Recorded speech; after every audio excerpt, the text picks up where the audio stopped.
आत्ता जो इराण आहे ना, त्या इराणमध्ये त्या बाईंचा जन्म होता. त्यांना आहे ना मूल बाळ नव्हतं. त्यांची बहीण त्यांच्या जवळ राहायची आणि she had lot of jealousy about her sister. आणि म्हणून त्यांनी एक दिवस त्या बहिणीचा जो मुलगा होता त्याला मारून टाकला. मरेपर्यंत कोणाला सांगितलं नाही की मी हे केलंय. शी डाईड विथ दॅट गिल्ट.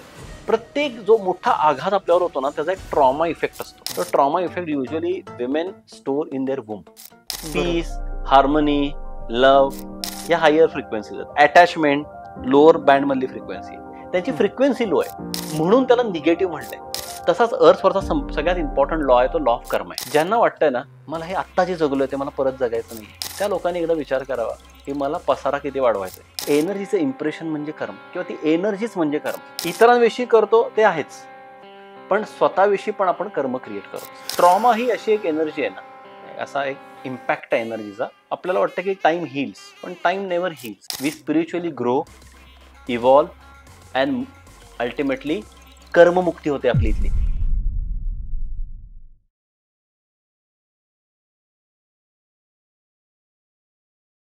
नमस्कार. कटिंग पे मीटिंग या पॉडकास्टवरती मी लक्ष्मीकांत आपल्या सर्वांचं पुन्हा एकदा स्वागत करतो.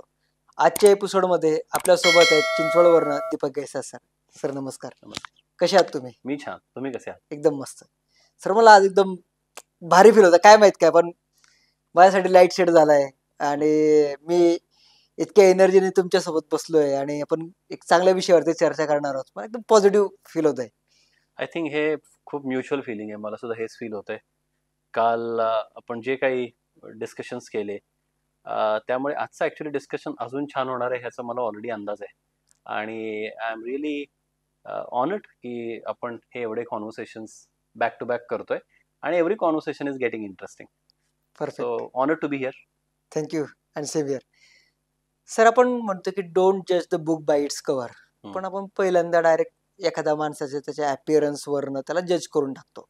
म्हणजे त्याने आतापर्यंत केलेलं काम काय किंवा त्याचं कर्म काय याच्यावरनं आपण कधी चर्चा करत नाही. म्हणजे आता समजा मी व्हाईट घातलं तर माझं एक वेगळं इम्प्रेशन पडेल, तुम्ही ब्लॅक घातलं तर एक वेगळी एनर्जी ते शो करताय.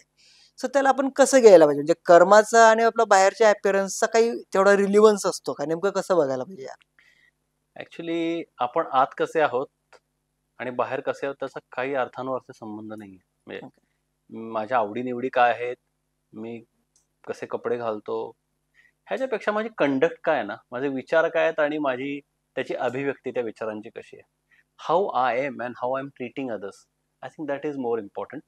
आता तुम्ही ह्याला जेव्हा आपण कर्माशी जोडतो तेव्हा थोडासा हा टॉपिक डीप जातो कॉन्व्हर्सेशनचा. तर पहिल्यांदा आपण हे सिम्पटम्स बघण्याच्या आधी आपल्याला सगळ्यात पहिल्यांदा कर्म म्हणजे काय समजून घ्यायला लागेल. बरोबर आहे? कर्म हा अतिशय बोलून बोलून गुळगुळीत झालेला शब्द आहे, पण कर्माविषयी खूप कन्फ्युजन्स आहेत. मी तुम्हाला जे सांगणार आहे, आय एम नॉट सेइंग की मी तुम्हाला खूप वॉटर टाईट डेफिनेशन सांगतोय, कारण ह्या जगामध्ये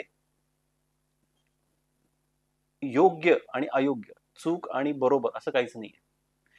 everything is largely driven by the perspectives. So मी जे तुम्हाला कर्माच्या संदर्भात एक काही आपण डेफिनेशन्स बोलू किंवा काही रिफ्लेक्शन सांगणार आहे ते ऑब्व्हियसली माझ्या गुरूंकडनं मला जे माहिती मिळाली त्याचे आहेत. आणि there can be better definitions also, but आपल्या कॉन्व्हर्सेशनसाठी हे माझ्या गुरुजींचं, माझ्या बाबाजींचं आपण व्हर्जन ऐकूया. कर्म कर्म जर का तुम्ही बघितलं, आपण मराठीतलं व्याकरण बघितलं, त्यामध्ये आपण कर्म म्हणजे वर्ब या अँगलने आपण बघतो. म्हणजे इंग्लिशला त्याचा पॅरलल शब्द बघितला तर verb, it shows action. Right, बरोबर आहे? ऍक्शन करणाराला, ऍक्शन आले की ऍक्शन करणाराला. बरोबर. सो कर्म तिथं होतं जिथे एखादा कर्म करणार असतो. कर्म असंच असू शकत नाही. There is a doer who is doing something and because of that whatever we are calling as karma is done. कर्म बनतं कारण कर्म करणार आहे. हे मी तुम्हाला का सांगतो, कारण कर्मातनं बाहेर कसं पडायचं त्याच्यात ह्याचंच उत्तर आहे. ह्या प्रश्न हे जे तुम्हाला मी आता बोललो त्याच्यामध्येच उत्तर आहे, पण आपण हळूहळू तिथे जाऊ. कर्म जेव्हा आपण बोलतो तेव्हा करणारा हवा. आता करणे म्हणजे काय हा एक दुसरा महत्वाचा मुद्दा आहे. बरोबर. कर्म झालं, कर्म केलं म्हणजे काय? तुम्ही सांगू शकता, तुमचा एक गेस. माझ्यासाठी ती एक ऍक्टिव्हिटी आहे. म्हणजे कोणतीही ऍक्टिव्हिटी जर समजा माझ्यासाठी मला आनंद मिळतोय तर मी त्याला चांगलं कर्म म्हणेल. जोपर्यंत मी दुसऱ्या कोणाला हार्म करत नाहीये तोपर्यंत ते चांगलं कर्म आहे. पण माझ्यासाठी ते पुण्य आहे जोपर्यंत मी कोणाला हार्म करत नाही. म्हणजे ज्यावेळेस माझा आनंद मिळवण्यासाठी मी एखाद्याला त्रास दिला तर माझ्यासाठी ते पुण्य असू शकतं, त्यासाठी पाप असू शकतं. एखादी ऍक्टिव्हिटी म्हणजे माझ्यासाठी कर्म असं मी कन्सिडर करतो. मग ते ऍक्टिव्हिटीला can you further break it down? म्हणजे जे मी व्हिज्युअलाइज करू शकतो किंवा ज्यातनं काहीतरी एखादी गोष्ट घडतीये आणि त्याचा काहीतरी इम्पॅक्ट होतोय ते माझ्यासाठी कर्म झालं. म्हणजे एक ऍक्शन मी घेतली आणि त्याचं कशात तरी रूपांतर झालं, हे माझ्यासाठी म्हणजे मला कळलेलं डिफिनेशन मी याला म्हणू शकतो. Absolutely fine. You are partly right, okay. But partly incomplete. आता आपण ओके. थोडंसं कम्प्लीट ह्याचा एक आढावा घेऊया कर्म या गोष्टीचा. कर्म आला म्हणजे डुअर आला हे कळलं. आता काय केलं म्हणजे कर्म क्रिएट होतं. त्यासाठी आपल्याला आधी आपण कोण आहे ह्याच्यामध्ये जायला लागतं. आपण आधीच्या कॉन्व्हर्सेशन मध्ये बघितलं आपण कोण आहे हे बघितलं. थोडंसं आपण त्याच्या पुढे जाऊया. आता आपण एक एनर्जी बिंग्स आहोत. बरोबर. म्हणजे we are made up of matter and matter is made up of energy. बरोबर. सो अल्टिमेटली आपण जर का एनर्जी आहोत तर आपण जे काही करू ते सगळे एनर्जी आहे. बरोबर. म्हणजे सगळे एनर्जीचे ट्रान्सफॉर्मेशन्स आहेत ते. राईट. बरोबर आहे. आता करू म्हणजे ह्याच्यामध्ये परत वेगवेगळे स्तर येतात. मी विचार केला, तुम्हाला काय केलं का? कोणासाठी काय केलं का? मी विचार केला, नाही. मी फील केलं, मला आता काहीतरी फील होतंय. तुम्हाला कळतंय का तरी काय होतंय? नाही, मला तर मी नाही आता डोक्यात विचार करतोय, तुम्हाला कळतंय का मी काय विचार करतोय? नाही. आणि मी तुम्हाला काहीतरी बोललो, तुम्हाला आनंद होईल असं बोललो किंवा दुःख होईल असं बोललो, ते कर्म आहे का? ते पण कर्मच आहे ना ऍक्च्युअली. आणि मी इथून तुमच्या बरोबर एक 5 आपल्या कॉन्व्हर्सेशन नंतर लंच करायला गेलो बाहेर आणि दोघांनी मिळून लंच केला, ते कर्म आहे का? ते पण कर्मच म्हणू शकतो ना मी. सो जर का आता थोडं आपल्याला समजून घ्यायचं, कर्म जे आहे ना, कर्म हे सूक्ष्म आणि स्थूल दोन्ही स्वरूपात आहे. माझा प्रत्येक विचार, माझ्या मनावर अंतरपटलावर तयार झालेली भावना, ultimately it is what? Energy. जिथे जिथे एनर्जी आहे तिथे त्या एनर्जीचं इम्प्रेशन आहे. त्या एनर्जीचं इम्प्रेशन म्हणजे कर्म आहे किंवा ती एनर्जीच म्हणजे कर्म आहे. ओके. आता म्हणजे विचार, भावना, कृती ह्या सगळ्यांमध्ये कर्म आहे. थॉट्स इज ऑल्सो कर्म. Absolutely, absolutely. आपल्याला थोडासा एक गैरसमज आहे की मी कुणाला काहीतरी केलं टँजिबल स्वरूपात, बरोबर, ज्याच्यामुळे त्याला आनंद किंवा दुःख झाला म्हणजे मी कर्म केलं. नाही, मी तुम्हाला बिलकुल हार्म करत नाहीये, पण मी काहीतरी विचार करतोय आणि स्वतःविषयी करतोय की मी किती चांगला आहे फार किंवा मी किती वाईट आहे. Even if I am playing that in my mind, I am also binding my self in my on कर्म. विचार करा खरं. इतरांविषयी करतो ते आहेच, पण स्वतःविषयी पण आपण कर्म क्रिएट करत असतो. त्यामुळे कर्माची व्याप्ती तशी खूप वाईड आणि डीप आहे. आता डीप कुठे बोलतो मी? माझ्या स्वतः आत जे चाललंय ना तिथे डेप्थ आहे. आणि वाईड म्हणजे काय? आता आपल्या परिवारातले लोक, आपल्या मित्र परिवार असतील, ऑफिसमध्ये लोक असतील, त्यांच्यावर पण आपल्या कार्मिक एक्सचेंजेस चालू आहेत. Because we are in a interdependent world. Stake holders आहेत ते. स्टेक होल्डर्स आहेत आपल्या लाईफ मधले. आणि काल मी जसं बोललेलो की ट्रान्झॅक्शन आयुष्यात होणं गरजेचं आहे. बरोबर. त्याशिवाय एक्सपिरियन्स येत नाही. ट्रान्झॅक्शन होण्यासाठी लोकांबरोबर आदान प्रदान विचारांचं, भावनांचं, मटेरियलचं होणं गरजेचं आहे. आता हे झालं म्हणजे कर्म झालं create. So can we really get rid of karma? Sir ह्या स्टेजला आपण जे आयुष्यात आहोत ना, हम्म. आपण सगळेजण, आपल्याला ते अवघड आहे. कसं राहणं मी तुम्ही मला सांगा ना, can you be without a thought? नाही, झोपलो तरी काही ना काही विचार कंटिन्यू चालूच असतात. सो पहिली गोष्ट म्हणजे आपल्याला आहे ना कर्मापासून पळायचं नाही. ओके. आपल्याला आपल्याला कर्मशुद्धीवर काम करायचं. तुम्हाला बोलतो हा खूप छान इंटरेस्टिंग टॉपिक आहे. पण आपण सुरुवातीला बेसिक्स मध्ये बोलू आता काय. मग आता मी ह्या सगळ्या विचारांनी, भावनांनी आणि कृतींनी कर्म क्रिएट केलं. कर्म ही एनर्जी आहे. काल पण आपण बोललो, म्हणजे एनर्जी आहे. Energy moves with the intention. बरोबर. आता माझ्या मनात विचार आहे किंवा मी कृती केली. एक्झाम्पल बोलतो, मी तुमच्याशी वाईट बोललो, तुम्हाला खूप त्रास होईल असं काहीतरी बोललो मी आता. मग ह्या कर्माची क्वालिटी झाली निगेटिव्ह. आणि तेच मी जर का तुम्हाला छान बोललो काहीतरी ज्याच्यामुळे तुम्हाला खूप छान वाटतंय, ते फेक असलं तरीही, ते फेक असलं तरी याच्यामध्ये फेक रिअल नाही. एनर्जी आहे. एनर्जीला फेक रिअल आपण कसं म्हणणार? इंटेन्शन, अल्टिमेटली इंटेन्शन काय? Is it to harm you और हेल्प यू? हे इंटेन्शन आहे माझं. इंटेन्शन मध्ये काय प्रकार आहेत? इंटेन्शन आहे एक तर to do something right for you, even at a thought level, की अरे ह्यांचं काय आहे, why he is growing, he should not grow. If this is thought that I have, I am binding myself in a negative karma with you. Right. You even don't know it. Right. Create कोणी केलंय? मी केलेलं. Creator मी आहे ना त्या विचारांचा. बरोबर. बांधला कोण जाणार? मी जाणार. बरोबर. मुद्दा आहे की कर्म जे आहे ते एकटं बसून पण आपण क्रिएट करतोय आणि लोकांबरोबर राहून पण क्रिएट करतोय. बरोबर. It's by default part and parcel of our existence, because energy beings आहोत आपण. आपण एनर्जीचे, आपला बिल्डिंग ब्लॉक्स एनर्जीज आहेत. बरोबर आहे. बरोबर. आता थोडं ह्या कर्माला अजून पुढे जाऊन बघितलं तर पॉझिटिव्ह आणि निगेटिव्ह आपण ते पण थोडंसं बघितलं की इंटेन्शनच्या बेसिसवर आपल्याला कळतं की कर्म पॉझिटिव्ह, कर्म निगेटिव्ह. बरोबर. आता ह्याला निगेटिव्ह हा शब्द वापरलाय ना, तो कारण काही गोष्टी तुम्ही जर का ज्या पद्धत, म्हणजे एखादा जेलसी आहे, अँगर आहे, गिल्ट आहे, फिअर आहे, या नॅचरल फ्रिक्वेन्सीज आहेत ना, यांची लो फ्रिक्वेन्सी आहे. पीस, हार्मनी, लव्ह या हायर फ्रिक्वेन्सीज आहेत. अटॅचमेंट लोअर बँड मधली फ्रिक्वेन्सी आहे. त्यांची फ्रिक्वेन्सी लो आहे. बरोबर.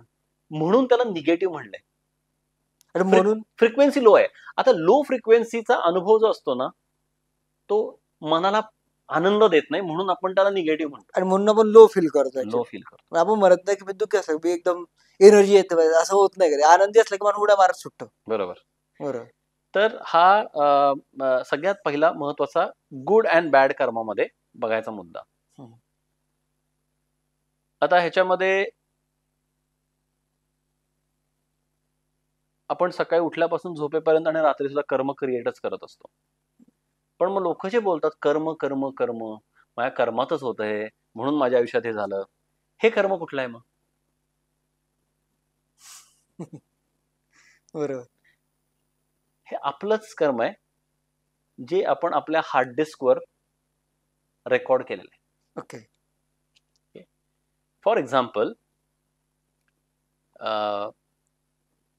माझ्या मनात तुमच्याविषयी एक भयंकर राग आहे.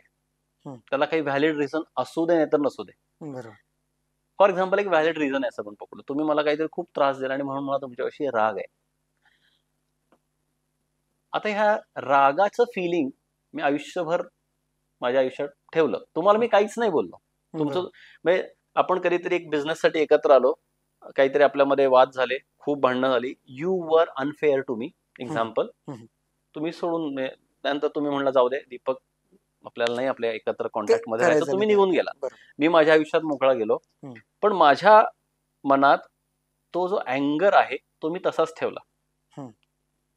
आणि इफ आय डाय, माझ्या हार्ड डिस्क आहे ना, त्या हार्ड डिस्क मध्ये, सोलची हार्ड डिस्क आपण आता शब्द वापरू, त्याच्यामध्ये ती एनर्जी तशीच राहते, कारण एनर्जी डिस्ट्रॉय होत नाही. बरोबर. आणि तुम्ही एनर्जी ट्रान्सफॉर्म पण नाही केली, so energy has maintain the status को. ओके. ते एनर्जेटिक इम्प्रेशन राहिलं तुमच्याकडे. मग आता ते तुमच्या सोल बरोबर कॅरी होतं आणि ते तुमच्या नेक्स्ट लाईफ टाईम मध्ये तुम्ही जे काही शरीर घ्याल, तो जो अनुभव घ्याल, त्याच्यामध्ये ते बाय डिफॉल्ट एनर्जी असते. म्हणजे तुम्हाला असं म्हणायचं आहे की पुनर्जन्म जरी झाला हम्म. तरी माझ्याकडे ते इम्प्रेशन्स कॅरी होतात असं तुम्हाला म्हणायचं आहे. एक्झॅक्टली. आता हे तुम्हाला मी सांगतो, तुम्हाला प्रश्न विचारेन मी, तुमच्या ह्या प्रश्नामध्ये तुम्हाला उत्तर मिळून जाईल. हम्म. लक्ष्मीकांत तुमचं नाव, बरोबर. तुमचे पॅरेंट्स, तुमचं गाव, हम्म. हे सगळं तुमच्यासाठी युनिक आहे ना. ऑब्विसली मी स्वतः एक युनिक आहे म्हटलं तर माझ्यासाठी युनिकच आहे. बरोबर आहे. मग तुम्ही एक्झाम्पल घेतोय मी फक्त, why were you not born to a super rich family? किंवा तुमचा जन्म एखाद्या फारच गरीब कुटुंबात किंवा रस्त्यावर का नाही झाला? तुमची हाईट एवढीच का आहे? तुमचा IQ EQ एवढाच का डेव्हलप्ड आहे जेवढा आहे तेवढा? बरोबर. ह्या जगामध्ये, जग सोडून द्या, भारतामध्ये 140 कोटी लोक आहेत. बरोबर. तुमचा जन्म झाला असेल तेव्हा आपण पकडू 100 कोटी होते, 80 कोटी, जे काय असेल. हम्म. त्याच्यामध्ये तुमच्या आयुष्यात आतापर्यंत टोटल लोक 101 लोक आली असतील आतापर्यंत, मित्र, परिवार, जवळचे असे मिळून. हो. ही 100 लोकच का तुमच्या आयुष्यात आली हो? त्या 80 कोटीपैकी ही 140च का आली तुमच्या वाट्याला? सराउंडिंग मध्ये होते ते किंवा मी त्यांच्याशी कळत तुम्ही नकळत रिलेटेड होतो. Why were you not born in Switzerland? Why were you not born in Australia? See there were so many options. तुम्ही इथेच काय? बरोबर. कारण तुमचं कर्म तुम्हाला इथे आणतं. तुमचा हा जो जन्म आहे ना, it is because of your कार्मिक हिस्ट्री, गुड, बॅड, अगली, बेस्ट. ओके. तुमचा डेटा आहे ना मागच्या लाईफ टाईमचा, हम्म. त्या डेटावर तुमची ही स्क्रिप्ट चालली आता. So if you really want a better life next time, हम्म. you have to consciously manage your karma this lifetime. Because आपण आता जे आयुष्य जगतो त्याच्यामध्ये एक महत्वाचा कॉम्पोनंट आपले कर्माज आहेत, जे मोस्टली पास्ट लाईफ मधून येतात. जन्मानंतर आपण कर्म करतोच आहे ना, ते क्रियामान कर्म असतं. सकाळी उठलो, दात घासले, वॉशरूमला गेलो, अभ्यास केला, हे केला. That doesn't actually, I mean, कर्मामध्ये पण प्रकार आहेत. ओके. संचित कर्म, प्रारब्ध कर्म, हम्म. क्रियामान कर्म. तर तुमच्या आयुष्यामध्ये हे जे येतं ते संचित आणि प्रारब्ध येतं. संचित म्हणजे काय? तुम्ही 10 वर्षापूर्वी जे काही केलंय त्याचं फळ आज मिळणे. त्याचे काही गोष्टी तुम्हाला आत्ता कदाचित तुमच्या वाट्याला येऊ शकतील, काही कदाचित प्रारब्ध म्हणून पुढच्या लाईफ टाईम मध्ये जातील. ओके. तर डेस्टिनी आणि फ्री विल हा एक स्वतंत्र टॉपिक आपण बोलूया. की खूप लोकांना कन्फ्युजन आहे की डेस्टिनी म्हणजे काय असतं आणि फ्री विल म्हणजे काय असतं. म्हणजे कृष्णाने सांगितलं गीतेमध्ये प्रारब्ध आणि पौरुषार्थ, मराठीमध्ये बोलायचं झालं बरोबर. तर हा काय? हा एक स्वतंत्र टॉपिक आहे बोलण्याचा. आपण तो ह्याच्यामध्ये आता नको मिक्स करायला, because that needs a very detailed conversation. पण coming back to karma. So कर्म आपण क्रिएट करत राहतोय. आपले ही जी लाईफ टाईम आहे, it is heavily due to the karma that we inherit, बरोबर, of our ancestors and our own soul journey from the previous lifetimes. Sir मग आता आपण म्हणतो की 7 जन्म घेतो माणूस किंवा जे काही जन्म घेत असेल, मग माझा जो आत्मा असेल त्याचा काहीतरी कर्म असेल, तर मग ते 1000 वर्षापासून मग ते येत असेल ना, हा एक मुद्दा. आणि दुसरा मुद्दा म्हणजे आपण म्हणतो, आता मी एकदम मूर्खार्गे प्रश्न, मला जे बेसिक प्रश्न आता आपल्या कन्व्हर्सेशन मध्ये पडतात ते मी विचारतो. प्रश्न खूप महत्त्वाचे आहेत विचारणं. म्हणजे आता 1000 वर्षापासून माझा आत्मा कुठनं तरी फिरून आला असेल किंवा त्याला मध्ये कुठेतरी मुक्ती मिळाली असेल, बरोबर, तर ते मी आतापर्यंत इथपर्यंत त्याला काहीतरी व्हॅलिडिटी असेल ना कर्माला पण, की इतके दिवस हे कर्म चालेल बाबा. हा एक मुद्दा आहे. आणि आपण मी लहानपणापासून असं ऐकत आलोय की कर्माचं फळ तुम्हाला इथेच भोगावं लागणार आहे. तर मग या जन्मातलं कर्म मी इथेच भोगणार आहे, मग पुढच्या जन्माचं मला काय मिळेल माहित नाही ना. म्हणजे मी आता बँकेत पैसे जमा केलेत, तर ते पैसे माझ्या माझ्या फॅमिलीला मिळतील की नाही मिळतील ते आपल्याला माहिती नसतं. टर्म इन्शुरन्सच्या बाबतीत विचार केला, पण टर्म इन्शुरन्स बद्दल म्हणजे तसंच काही 6 प्रकार आहे का? म्हणजे नेमकं कसं बघायला पाहिजे याला? हे कन्फ्युजन खूप छान आहे आणि आपला उद्देश ह्या कॉन्व्हर्सेशनचा कन्फ्युजन मधून क्लॅरिटीला जाण्याचा आहे. I try my best to give as clear answers as possible. Okay. तुमचा पहिला प्रश्न होता की 1000 वर्षापासून, बरोबर, हा हे मिथ्या आहे. ओके. जोपर्यंत इलेक्ट्रिसिटी आहे जोपर्यंत तुमचा एनर्जी आहे तोपर्यंत you are existing. Right. It is your choice की तुम्हाला स्पिरिट वर्ल्ड मध्ये एक्झिस्ट करायचंय का तुम्हाला इथे यायचंय, मटेरियल वर्ल्ड मध्ये. म्हणजे अर्थ रियालिटीमध्ये. आपली कर्म आणि आपल्याला जे एक्सपिरियन्स घ्यायचे त्यासाठी आपण अर्थवर येतो. आपण कालच्या एपिसोड मध्ये बोललेलो बरोबर. की आपण आपल्या लाईफचा पर्पज काय, आपण एक्सपिरियन्स घ्यायला आणि कर्म मॅनेज करायला लावले. बरोबर आहे, हे काल आपले डिस्कशन होतं. तर ह्याच्यातला कर्म ह्या रिस्पेक्टवर आपण फोकस करतोय आता. एनर्जी असल्यामुळे आपण एनर्जी कधी संपते का हो? ट्रान्सफॉर्म होते एका फॉर्म मधून दुसऱ्या फॉर्म मध्ये. त्यामुळे आपण कधी संपतो का? नाही. आता ज्याला एंडच नाहीये त्याचा एंड तुम्ही कसा करू शकता? नाही करू शकत. त्यामुळे पहिलं जर काय असेल की मला काय लिमिटेड वॉरंटीचा प्रोडक्ट आहे, 7 जन्म वगैरे, असं काही नाहीये. तसं नसतं. एक एक्झाम्पल देतो. हे आता माझं एक्झाम्पल नाही, मी ऐकलेलं आहे, पण मला ते खूप छान वाटलं एक्सप्लेन करायला. स्वामी विवेकानंद चा एक शिष्य, त्यांच्याकडे एक व्यक्ती गेले, शिष्य नव्हते ते, आणि ते ऑब्व्हियसली त्या माणसाकडे गेले. ते बोले माझ्या आयुष्यात हा त्रास आहे, मला हा प्रॉब्लेम होतोय, स्वामीजी काहीतरी करा. ते बोले इग्नोर कर रे. तो बोलला तुमचं काय म्हणे, तुम्ही कशात संसार नाही काय नाही, तुमचं बरं आहे, संसारी माणसाचे त्रास तुम्हाला काय कळणार, मला किती त्रास होतो. ते बोले असं नाहीये, पण तू आता तरी ते इग्नोर कर, आता तरी ह्याच्यात अडकू नको. ते म्हणले आता तरी म्हणजे मी पहिल्यांदाच आलो तुमच्याकडे. म्हणे चुप, तू पहिल्यांदा थोडाच आलायस, खूपदा आलायस तू माझ्याकडे. तो माणूस म्हणला मी तर तुम्हाला पहिल्यांदा भेटलोय. ते म्हणले थांब. मग त्यांनी त्याचा हात पकडला त्या माणसाचा, त्याला म्हणजे डोळे मीट आणि मी सांगतो तो पण उघडू नकोस. डोळे मिटले आणि तो माणूस एकदम 2-3 मिनिटांनी असा खडबडून जागा झाला. त्याला थोडासा पॅनिक झालं. तो बोला स्वामीजी काय, तुम्ही मला कुठे घेऊन गेलात? नाही म्हणजे तू इथंच आहे. तू काय बघितलं ते मला सांग. तो माणूस म्हणला स्वामीजी मला असे मोठे मोठे कवट्याचे आणि मानवी सांगाड्याचे मोठे मोठे पर्वत दिसले. घाबरलो. मग स्वामीजी बोलले घाबरायला काय झालं, अरे तो तूच आहेस. तू इतके जन्म गेले पण तू अजून त्यातच अडकलायस. बरोबर. थोडक्यात मला तुम्हाला सांगायचं होतं की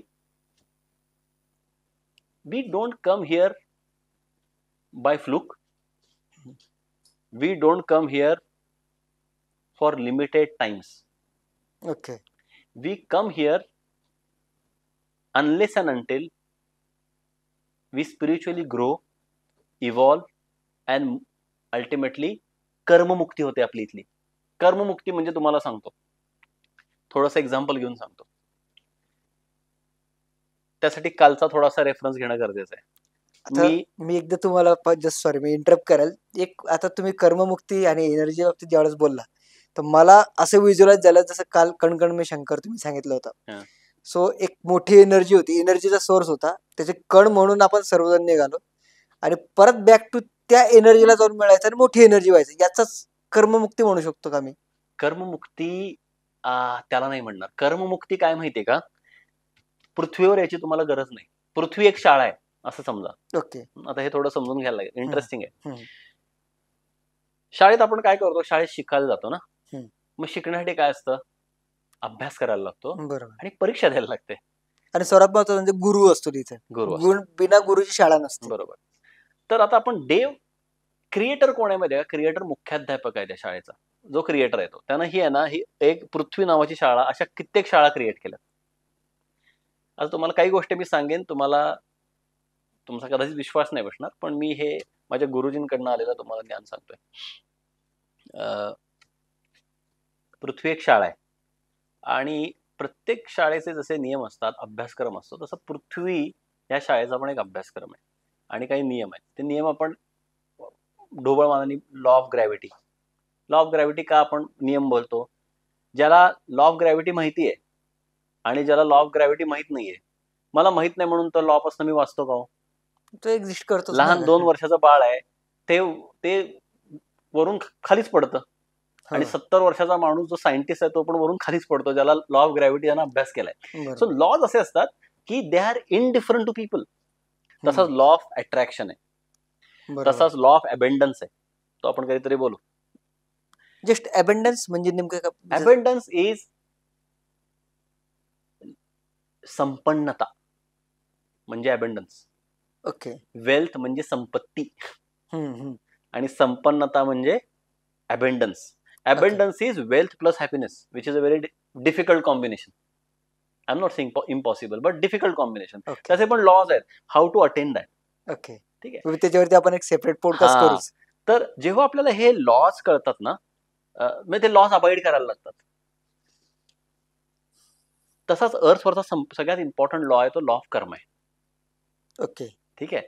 आता लॉ ऑफ कर्म काय असतो? Whatever you give out it comes back to you. That's the law of karma. Karma is back. Karma will back. हा नियम आहे.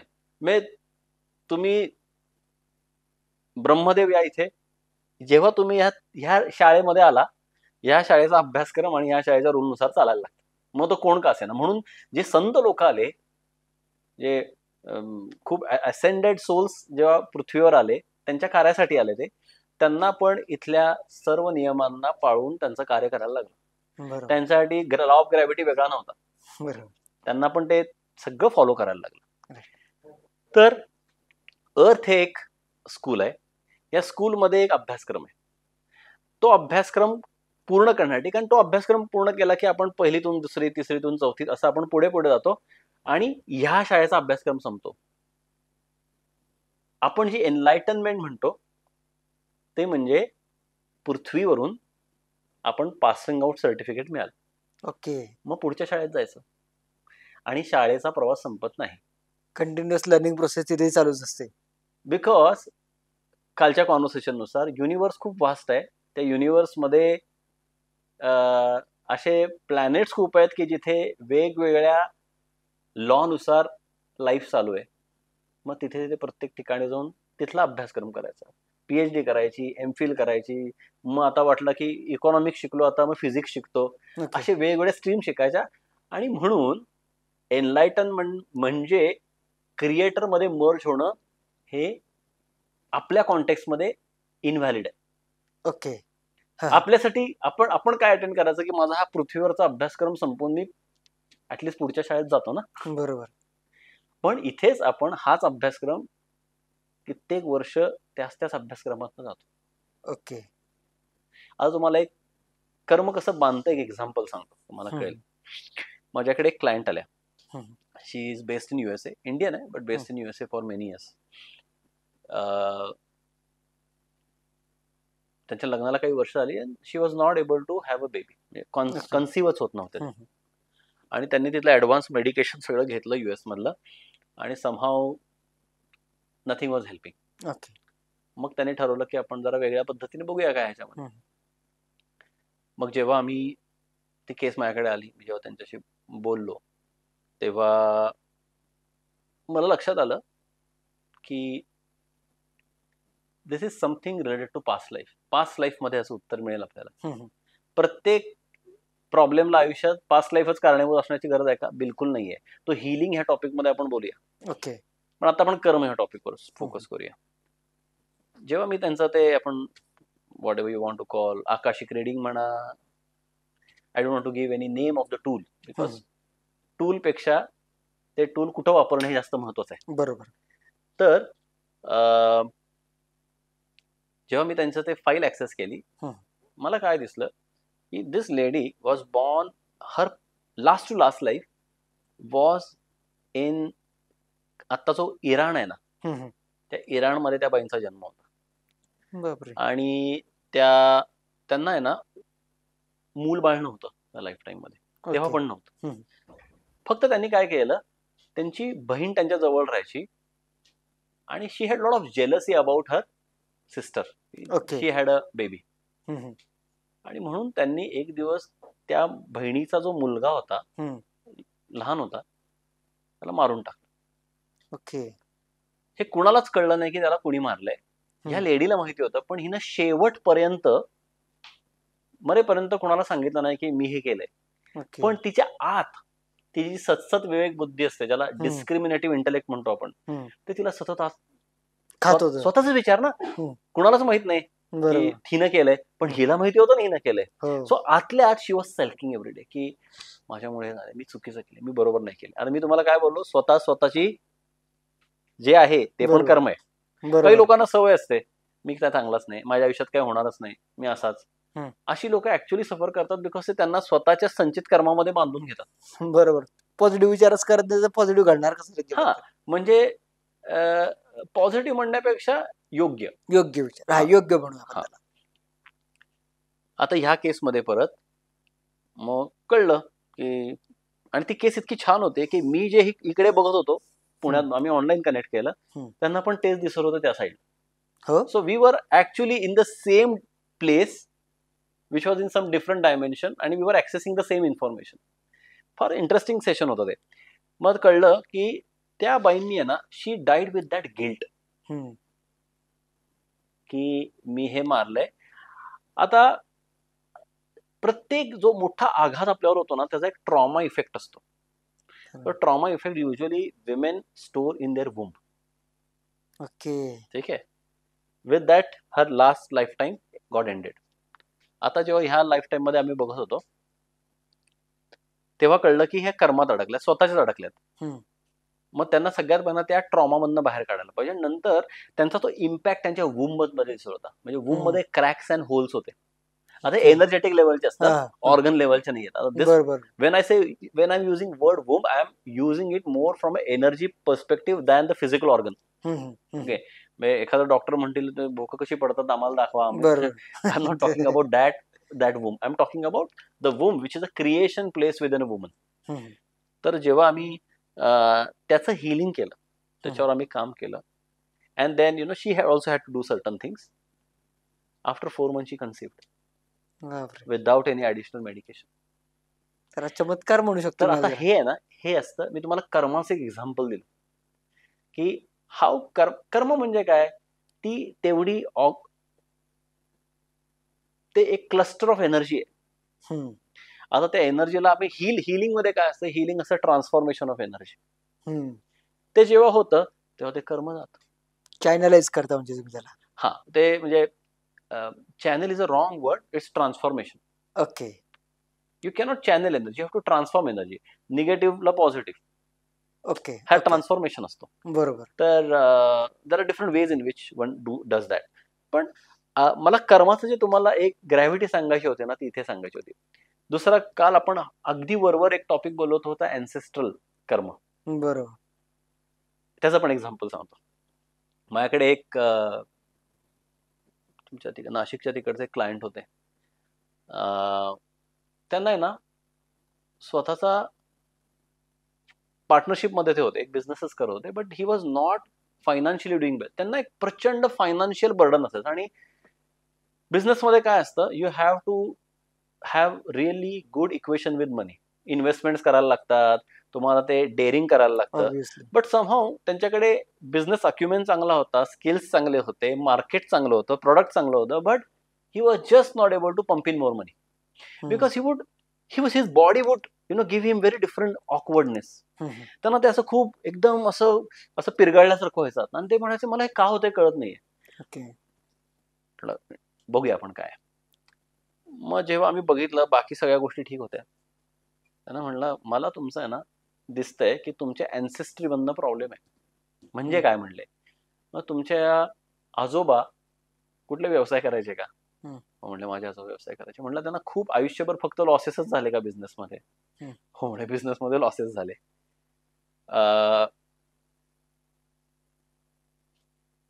त्यांच्या आजोबांनी जो ट्रॉमा एक्सपिरियन्स केलेला ना, एक विचार करा, एक व्यक्ती आयुष्यभर काहीतरी क्रिएट करायचा प्रयत्न करते पण कंटिन्युअसली फेल होते, फायनान्शियल लॉसेस मध्ये जाते.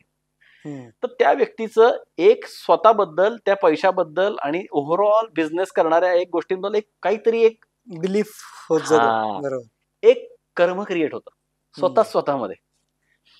आता काय झालं, ते जेनेटिकली गेलं. जसे आपल्याला मुलं होतात तेव्हा आपले जीन्स त्यांच्यामध्ये जातात, तसे आपली अँसेस्ट्रल कार्मिक एनर्जी पण त्यांच्यामध्ये जाते. ओके. ठीक आहे. तीच त्यांच्या नातवामध्ये पण गेली पुढे. आता ह्या माणसाला पहिल्यापासून पैशाबद्दल इश्यू, हम्म. गरिबी होते का नाही, पण पैशाचा टॉपिक आला की ह्याला एकदम असं असं व्हायचं की Uneasy आता feel. काय मला होतंय. मग आम्ही जेव्हा त्यांच्या अँसेस्टर्सचं कर्म हील केलं, त्यांचे ट्रॉमा हील केले, तेव्हा ह्या माणसाला रिलीफ वाटायला लागला. पण हे it is not at the click of a button. Energy change होते ना लगेच. म्हणजे आता इथे इथे मी बोलतोय, माझी साऊंड एनर्जी नंतर ती कुठेतरी वेगळीच इलेक्ट्रिकल एनर्जी झाली आणि परत इथे साऊंड एनर्जी म्हणून मॅनिफेस्ट झाली. इथे आता बटन दाबलं आपण, लाईट लागली. बरोबर. एनर्जी ट्रान्सफॉर्म्स विदिन अ सेकंड, बरोबर. पण त्याचा इम्पॅक्ट यायला वेळ लागतो. म्हणजे इस्त्री कसं आहे, बटन दाबलं की इस्त्रीला गरम व्हायला 5 मिनिटं लागतात, बरोबर. 2 मिनिटं लागतात, बरोबर. लॅग आहे. तसा मटेरियल लेवलला एनर्जी मॅनिफेस्ट व्हायला वेळ लागतो थोडा. त्यामुळे he took some time, but then he made a bold choice. He got out of his old partnership. त्यांनी स्वतःचा बिझनेस चालू केला and then he did it with lot of confidence. He said मलाच कळत नाही हा कॉन्फिडन्स कुठे, म्हणजे मला जाणवायचं की मला हे प्रॅक्टिकली करायला पाहिजे, पण Possible समथिंग आहे. Is to pull me back. Hmm. हे पण कर्म आहे. कुणी केलं? त्याच्या आजोबांनी. आजोबांकडे केलं म्हणजे कसं, बिकॉज ही एक्सपिरियन्स दॅट, आणि त्याचा त्यांच्यावर ठप्पा लागला. बरोबर. कर्माला अजून कसं बघायचं माहितीये का, कुठल्याही गोष्टीचं जिथे इम्प्रेशन राहतं ना, म्हणजे ठसा, हम्म. तिथे कर्म क्रिएट झालं. आता मग कर्म, सगळ्या गोष्टी करून कर्म कसं क्रिएट नाही करायचं? बरोबर आहे, कारण तो हा? विचारांच्या फॉर्मॅट मध्ये पण ते कर्म आहेच, हा, ऍक्शन मध्ये कर्म आहे, आता कंट्रोल कसं कर. हा ट्रिकी क्वेश्चन आहे. ह्याचं उत्तर खूप सोपं आहे ऐकायला, पण इम्प्लिमेंट करायला जन्म जातात लोकांचे. बापरे. आपण सुरुवातीला जे बोललो, इन्व्हॉल्व सगळ्यात व्हायचं, अटॅच कशालाच व्हायचं नाही. हे खूप कठीण, म्हणजे बोलायला जेवढं सोपं वाटतं तेवढं कठीण वाटतंय मला ते. नाही, ते आहेच. समजायला. It's a very deep subject, आणि म्हणून तर तो असा विचार करून येत नाही, पुस्तकं वाचून येत नाही. त्यासाठी झिजायला लागतं, त्यासाठी साधना करायला लागते, स्वतःचं शुद्धीकरण करायला लागतं. ह्या जेव्हा प्रोसेसमधनं तुम्ही जाता, तेव्हा मग तुम्ही त्या पावलांवर जायला लागतं. इन्व्हॉल्व व्हायचं, अटॅच नाही व्हायचं. आपण एक्झॅक्टली उलट करतो जगामध्ये. हम्म. आपल्याकडे अटॅचमेंटलाच लोकांनी लव्ह म्हणून शिक्का मारून शिक्का टाकला. मारून. I am very attach to you, I am very attach to you. Attachment म्हणजे फार मोठा शिक्का, आणि त्या अटॅचमेंटसाठी मग लोकांना परत एकत्र यायला लागतं. बरोबर. सगळ्याच गोष्टीची, मटेरियल अटॅचमेंट, लोकांबरोबरची अटॅचमेंट, सिच्युएशनची अटॅचमेंट, मला हे करायचंच आहे लाईफमध्ये. बरोबर. See, there is a difference between having positive thinking and knowing when to stop. Exactly. At times people get feverish with what they want to achieve. They get totally attached. आणि मग काय होतं, they leave such a long lasting impression on their energy की त्यासाठी अजून 2 जन्म घ्यायला लागतात. बरोबर. बरोबर. आपण इथे येतो आणि गप्पा मारतो, नको बाबा हे सगळं सोडून जायचंय, पण ते करताना आपण पॅरलली अनकॉन्शियसली नवीन नवीन कर्म क्रिएट करत असतो आणि अजून 5 लाईफ टाईम लिहून ठेवत असतो. हा सगळा सावळा गोंधळ चाललाय. बरोबर. बरोबर. Going back to what I was telling earlier. Impression, आता एक एक्झाम्पल तुम्हाला सांगतो. मी ऑथॉरिटी नाहीये भगवद्गीतेची, पण हा एक माझा विचार आलेला आहे माझ्या डोक्यात. श्रीकृष्ण देव, पण देवाला मनुष्यातच यायला लागलं. इथे यायला लागलं तर इथल्या रूलला फॉलो करायचंय, इथं आला की कर्म लागलं. श्रीकृष्णाचं आपण कर्माचं कसं परतफेड ऐकतो. श्रीकृष्णांचा जो मृत्यू झाला तेव्हा तो बाण लागूनच मृत्यू झाला, बरोबर. तो शाप होता. शाप होता. कृष्णाला शाप लागला, पण कृष्णामुळे महाभारताचं युद्ध झालं. कृष्णाला किती कर्म लागायला पाहिजे खूप, तसं बघितलं तर. बरोबर. अर्जुनाला कृष्णाने काय सांगितलं, तू कर्म कर, फल की चिंता मत करो. फल की चिंता मतलब काय, don't get attach to what you are doing. Attach आला, इन्व्हॉल्व हो, फुल लढाई कर, पण मी हरेन जिंकेन, मग त्याच्यातनं काय होईल, ह्याच्यातनं काय होईल. Don't get into all that complexity, because that's where you are making the energy stronger. आता बरेचसे मोटिवेशनल स्पीकर असे सांगतात की कर्म ऐसा करो की फल मिलेगा ही मिलेगा. म्हणजे ते त्या डायरेक्शन सांगतात की कर्म असेच करायला पाहिजे, तुम्हाला जे इच्छित आउटपुट पाहिजे तुम्हाला मिळणारच. मग याला पण म्हणजे गीतेच्या स्वरूपात कसं बघू शकतो, ज्याचं ते डिप्रेशन पण चेंज होत चालले महाभारतात सांगितलेले. आता तुम्हाला सांगतो, इथं कोणाला किती लाईफ टाईम यायचंय, त्यांना इथे येऊन कसं जगायचंय, कसं राहायचंय, ह्याचं टोटल फ्रीडम आहे प्रत्येकाला. बरोबर. त्यामुळे एखादा म्हणतोय की मला हे अचीव्ह करायचंय, मला ते अचीव्ह करायचंय, ह्याच्यासाठी मी काय म्हणतात त्याला, मी आकाश पाताळ एक करेन, मी असं करेन, तसं करेन. त्यांना ते करायचं करू देत ना. पण ज्यांना वाटतंय ना की मला हे आत्ता जे जगलोय ते मला परत जगायचं नाहीये, ओके. त्या लोकांनी एकदा विचार करावा की मला पसारा किती वाढवायचा आहे. ओके. ज्यांना पसाऱ्यात मजा येते वाढवू दे ना, काही प्रॉब्लेम नाही, पण एक दिवस कंटाळा येतो पसाऱ्याचा. ओके. आणि जगच तसं बनलेलं आहे, थोडं विषयांतर होईल कर्मापासून, पण जिथे जिथे डिझायर आहे ना, त्या डिझायर नंतर पेन आहे. असं असं युनिव्हर्सल डिझाईन आहे. बरोबर. म्हणजे तुम्हाला एखादी गोष्ट हवी असते म्हणून तुम्ही त्याच्या त्याच्या त्याच्या त्याच्या जाता, पाठी लागतात. तुम्हाला ती मिळते. फॉर एक्झाम्पल, आय थिंक तुम्ही रिसेंटली नवीन कार घेतली, हो. बरोबर? कार घेतली त्या दिवशी you would have been on top of the world. Exactly. It's an achievement, right? Exactly. Everyone should be happy about it. I am sure you are happy about it. But next day तुम्हाला तेवढा Joy जाणवला का? नाही, तो कमी कमी होत जातो ऍक्च्युअली, धीरे धीरे. Law of diminishing marginal utility economics मध्ये सांगितलंय. भूक लागली की पहिला घास खाताना मजा, दुसरा घास खाताना कमी मजा, आणि जेवण झाल्यानंतर तुम्हाला तेच पक्वान्न खायला दिलं, तुम्ही म्हणता नको बाबा. पोट भरलं. सो प्रत्येकाच्या आयुष्यात ती वेळ येते, बरोबर. त्या प्रत्येक सोलच्या आणि माणसाच्या, की तो म्हणतो बस झालं बाबा हे आता असं. हे त्रासाचं काम जास्त आहे बरोबर. आनंदापेक्षा. आणि तिथं आध्यात्मिक प्रगतीची सीड आहे. ओके. कारण हे जग इन्व्हॉल्व्ह होण्यासाठी बनलंय, अटॅच होण्यासाठी बनलेलं नाहीये. हा रूल आहे ह्या रियालिटीचा. बरोबर. बरोबर. आणि मग आपण जेव्हा रूलला ब्रेक करतो, त्या पनिशेबल ऑफेन्स असतो तो, then you Definitely. Get punishment here. Punishment म्हणजे काय? Nobody punishes you, you only get entangled in your own कर्मा.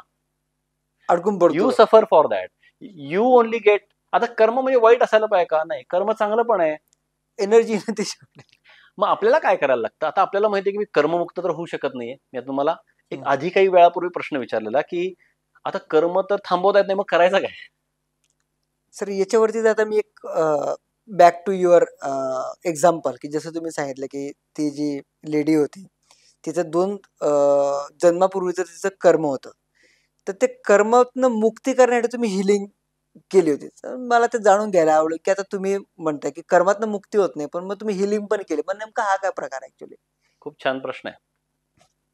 आपल्याला पहिल्यांदा हिलिंग समजून घ्यायला पाहिजे.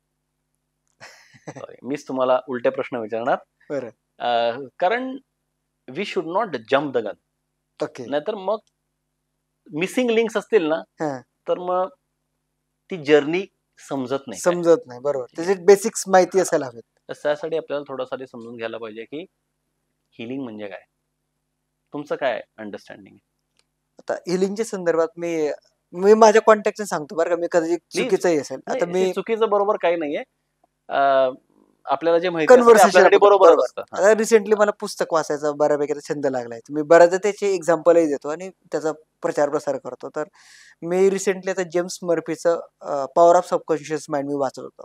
सो त्याच्यामध्ये हिलिंगच्या बाबतीत त्याने सांगितलं की आपली जी बॉडी आहे, आपलं जे अंतर्मन आहे, म्हणजे चेतन आणि अचेतन, म्हणजे कॉन्शियस आणि सबकॉन्शियस माइंड. सबकॉन्शियस माइंडकडे ती ताकद आहे की ते तुम्हाला पाहिजे त्या गोष्टीमध्ये हिल करू शकतं. आता हिल म्हणजे काय, की जो तुम्हाला प्रॉब्लेम येतोय त्याचा मार्ग त्याच्याकडे ऑलरेडी आहे.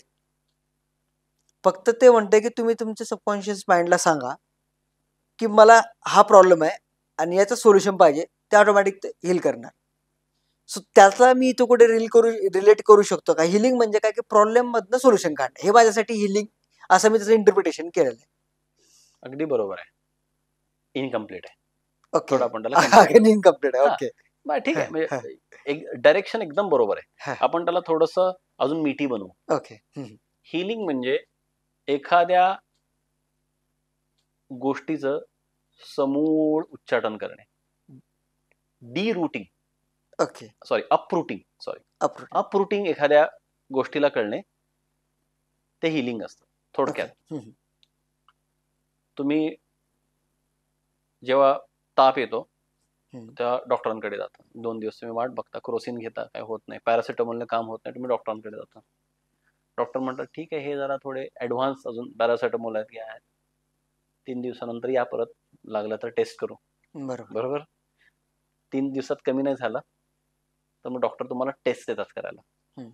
मग स्टूल टेस्ट असतील, ब्लड टेस्ट असतील, त्यात त्यांना बेसिकली बघायचं असतं की तुम्हाला ताप आलाय ह्याच्यापेक्षा ताप का आलाय हे महत्वाचं आहे. इन्फेक्शन कशामुळे झालंय का ते चेक करतात. बरोबर. कारण त्यानुसार लाईन ऑफ ट्रीटमेंट आहे. बरोबर आहे. मग तुम्हाला टायफॉइड झालाय का, तुम्हाला अजून कुठला डेंग्यू झालाय का, हे बघायला लागतं ना. बरोबर. कारण डेंग्यूचं व्हायरसचं इन्फेक्शन जर का नीट झालं नाही तर तुमचा ताप जाणार नाही. तुमचा प्रॉब्लेम ताप आहे, बरोबर, पण ट्रीट करायला लागणार आहे डेंग्यूच्या व्हायरसला. राईट. हे जे मी तुम्हाला लॉजिक सांगितलं, exactly same logic copy paste healing मध्ये येतं. तुमच्या लाईफमध्ये जे काही तुम्हाला इश्यूज जाणवतात, इश्यूज फार सिम्पल पॉकेटमध्ये देव काइंड आहे की त्यांना आपल्याला जास्त वेगवेगळे प्रकार दिले नाही सफर करण्याचे. फायनान्शियली सफर, इमोशनली, मेंटली सफर, हेल्थ लेवलला सफर, स्पिरिच्युअली सफर आणि रिलेशनशिप मध्ये सफर. ह्याच्यापेक्षा दुसरा प्रॉब्लेमच तुम्हाला आयुष्यातला सापडणार नाही. या चौकटी या 4 गोष्टींच्या बाहेर प्रॉब्लेम नाहीयेच, एक्झिस्टच करत नाही. परम्युटेशन कॉम्बिनेशन असू शकतात, एकामुळे दुसरा असं ते असू शकतं, इंटरलिंक असू शकतात. आता जेव्हा एखादा व्यक्ती म्हणतो की फॉर एक्झाम्पल माझं लग्न होत नाही, एक्झाम्पल, आता लग्न होत नाही म्हणून त्याला काउन्सिलिंग करणे, लग्न कर, लग्न खूप चांगलं असतं, लग्नामुळे असं होतं, असं होईल, मग तुला म्हातारपणी कोण, तेवढ्या पुरतं त्याला आहे ना, तो पण म्हणतो अरे मला पण करायचंय, नाही आता मी अजून करतो, पण 10 दिवसानंतर त्याची पूर्ण टेम्पो जातो. तो म्हणतो काय होतच नाही माझं. ठीक आहे, प्रॉब्लेम कॉन्शियस आहे, पण त्याची उत्तर आहेत ना ती कॉन्शियस रियालिटीमध्ये नाही, पटकन सापडत नाही. कॉन्शियस रियालिटीमध्ये क्युरिंग होतं. असे काही प्रॉब्लेम असतात की जे क्युअर होतात. म्हणजे तिथे डेंग्यू पण नाहीये, तिथे आधीच्या एक्झाम्पल नुसार डेंग्यू नाहीये, कुठलं बॅक्टेरियल इन्फेक्शन नाहीये, तेव्हा पॅरासिटामॉल मध्ये 2 दिवसात माणूस व्यवस्थित होतो, त्याला परत टेस्टची गरज नाही पडत. क्युरिंग तिथे काम करतं. राईट. पण जिथे क्युरिंग काम करत नाही त्याला जेव्हा डीप जायला लागतं तिथे हिलिंग काम करतं. खूप वास्ट सब्जेक्ट मला दिसतोय. हिलिंग हा टॉपिक खूप वास्ट आहे, डीप आहे आणि त्याला खूप वेगवेगळे पैलू आहेत, डायमेन्शन्स आहेत, त्यामुळे तो समजायला थोडासा कठीण जातो. पण आय थिंक हे आपल्या कॉन्व्हर्सेशनच्या ओघात होईल त्याची आपल्याला जे अचीव्ह करायचंय. बरोबर. आणि सर मला काय वाटतं की तुम्ही जर असे रिअल लाईफ एक्सपिरियन्सेस जर अजून काही किंवा मला कळतील अशा भाषेत जर सांगितलं तर ते अजून सोपं करण्याचा आपण प्रयत्न करू. नक्की. माझा स्वतःलाच आग्रह असेल की मी एक्झाम्पल्स द्यावेत किंवा हिलिंगचे एक्झाम्पल द्यावे किंवा दुसरे कुठले तरी छोटे एक्झाम्पल देऊन ती कॉन्सेप्ट नीट कळेल त्याचा मी पूर्ण प्रयत्न करेन. तर हिलिंग आपण बघितलं की क्युरिंगच्या खालच्या स्तरावर जाऊन हिलिंग काम करतं. म्हणजे आपण एखादं बघा गोष्टी आपण बोलतो की करेक्शन आणि करेक्टिव्ह ऍक्शन, करेक्टिव्ह मेजर्स किंवा बरोबर. तर क्युरिंग हे करेक्शन आहे. म्हणजे एखाद्या व्यक्ती आजारी पडलाय कारण त्याची इम्युनिटी वीक आहे, तर त्याला तिथे ज्ञान देऊन उपयोग नाही ना की तू तुझा डाएट चांगला ठेव, तू हे विटॅमिन्स खा, हे करतो, त्याला त्यावेळेला तिथे ट्रीट करणं गरजेचं आहे. Curing is also important. I am not saying curing is not important.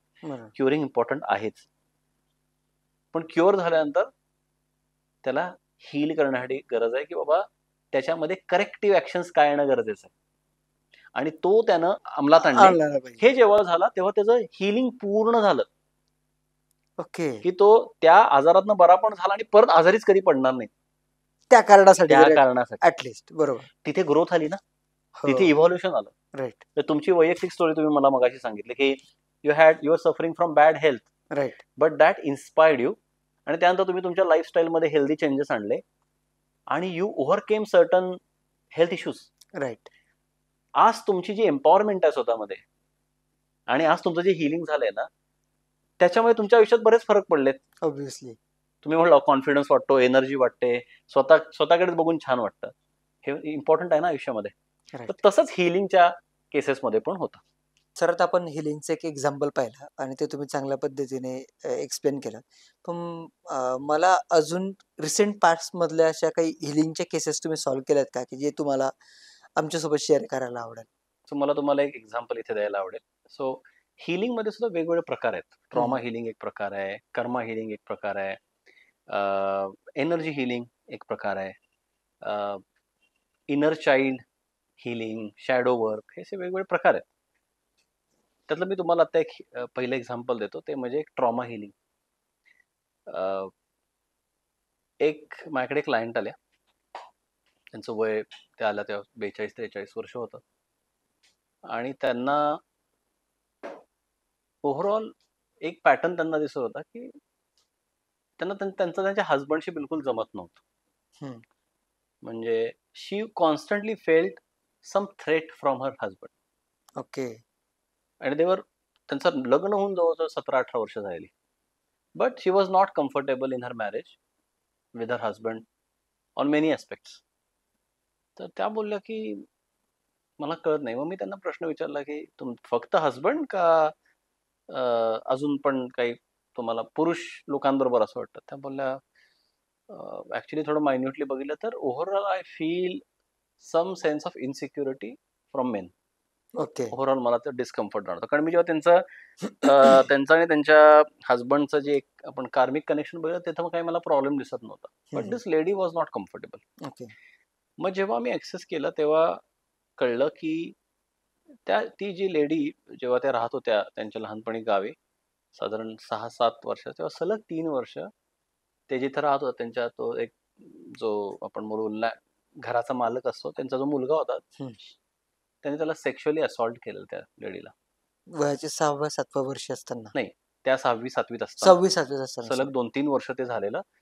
आणि समहाव त्यांना असं वाटत होतं की शी हॅज ओव्हरकम दॅट बिकॉज इतकी वर्ष गेली ना.